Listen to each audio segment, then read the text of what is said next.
love that saying. You can't solve a problem with the same consciousness that created it. You have to change. You have to shift your consciousness.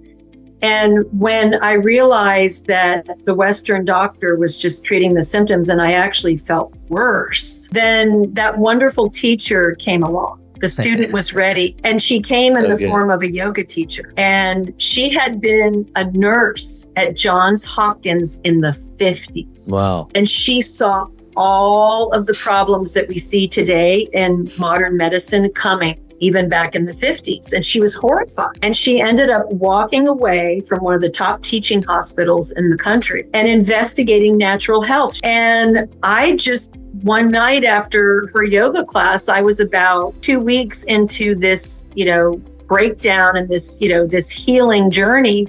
And I just started crying. I was talking to her after class. She taught yoga in her home. And I said, I just feel terrible and I don't know what's wrong. And I'm taking this Prilosec and I did what the doctor told me.